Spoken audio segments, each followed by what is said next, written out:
Қыстың қамын жаз ойла деп біз де компот пен варенье жабуға кірістік. Баршаға сәлем.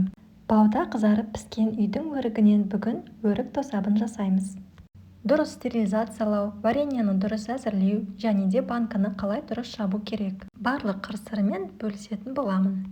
Мінекей қызарып піскен баудағы өріктен осындай қою әдемі варенье дайын болды. Қолдау мақсатында каналыма міндетті түрде тіркеліп, жақындарыңызбен бөлісуді ұмытпаңыз. Көктем аяқталып, жаз ортасы басталмай-ақ үйдегі баудағы өріктеріміз қызарып жерге түсе бастады. Оны жеп үлгеріп жатқан жоқпыз.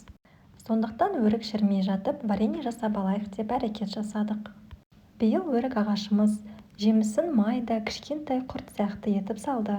Дегенмен өріктер өте жұмсақ және де өте дәмді. Дәл варенье мен компот жасауға арналғандай. Мына өріктер екі ағаштан алынды. Бірі ірілеу болса, бірі майда. Ендеше варенье жасауға кірісеміз. Ең алдымен өрігімізді жақсылап жуып алдық. Сосын дәнектерінен ажыратып шығамыз. Өрікті осылай екіге бөліп, ортасындағы дәнегін алып тастаймыз.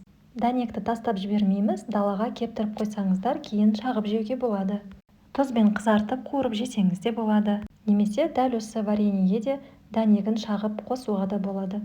Біз бұл жолы вареньені дәнексіз жасадық. Сонымен бізде бастапқыда 2 кг өрік бар еді. Оның дәнегін тазалап тастаған соң бізде 1 кг 700 грамм, яғни 1,7 кг өрік болды. Өріктің көлеміне дәл пропорционалды түрде қант қосамыз. Яғни 1,7 кг өрікке 1,7 кг қант үстіне қосамыз. Егер өрігіңіз өте жұмсақ, жақсы піскен өрік болса, онда қантты үстіне сеуіп қалдырған кезде жарты сағаттың ішінде өзі толықтай қант ериді және де өзінің соғы шығып тұрады. Міне видеода көріп тұрғандарыңыздай қант өзі еріп, толықтай өзінің суы шыққан. Енді қайнатуға газдың үстіне қоямыз. Оттың үстіне, яғни қойып қайнататын боламыз. Ұзақ қайнатудың қажеті жоқ, тек шамамен 5 минут қайнатамыз да астын өшіріп қоятын боламыз. Міне біздің өрік вареньеміз қайнады. Қайнаған кезде осындай аппақ боп көбігі шығатын болады бетіне. Үлкен ыдысқа салып қайнатуға тырысыңыздар, себебі тасып кетуі де мүмкін. 5 минут қайнатып, астын өшірген соң, кішкене суыған соң барып көбігі басылады. Сол кезде осылай қасықпен жайлап көбігін алатын боламыз. Енді дәл осы жасағанымызды 3 рет қайталайтын боламыз. Суыған вареньемізді қайтадан оттың үстіне қойып, қайнатамыз 5 минуттай, астын өшіреміз және де көбігін аламыз. Вареньеге қосымша су қосудың қажеті жоқ.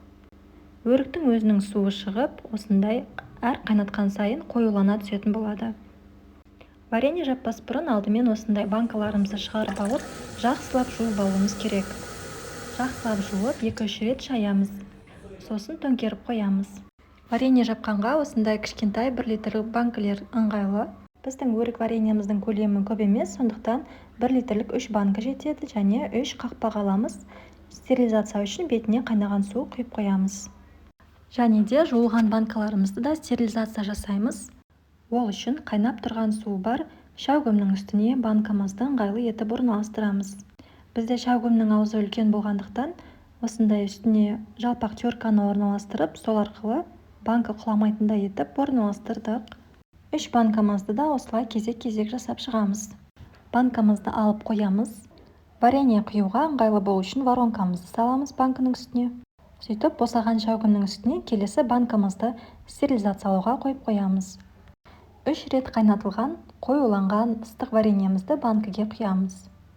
Вареньемізді банкіге толтырып құятын боламыз. Ешқандай көбігі болмауы керек. Сосын қақпағын жауып, банкамызды жауып аламыз. Банка жапқыштың түрлері әртүрлі болады. Өзіңізге ыңғайлысын алып, жауып алсаңыз болады. Ал біз қалай жапқанымызды айта кетейін. Қақпағы жабылған вареньенің үстіне банка жапқышты тіке орналастырамыз да, соңына дейін жақсылап айналдырып шығатын боламыз. Сол кезде өзі тоқтайтын болады. Егер тоқтаса, демек банка жабылды деген сөз. Сонда да тексеру үшін қайтадан артқа айналдырып, тағы да бірнеше рет тексеріп шығып, артқа толықтай бұрап, сосын алға қайтадан бұрап шығатын боламыз тоқтағанға дейін. Дәл осылай рет-ретімен 3 банкамызды да жауып шығатын боламыз. Міне біздің өрік вареньеміз дайын. Түсі өте әдемі болып шықты және де қою, өте тәтті, дәмді болып шықты. Қыстың қамын жаз ойла деп осылай варенье жауып алдық. Қыстың күні нанға сары май жағып, оның үстіне өрік вареньесін жағып, рахаттанып жейтін боласыздар. Немесе ыстық бауырсақпен де керемет үйлеседі.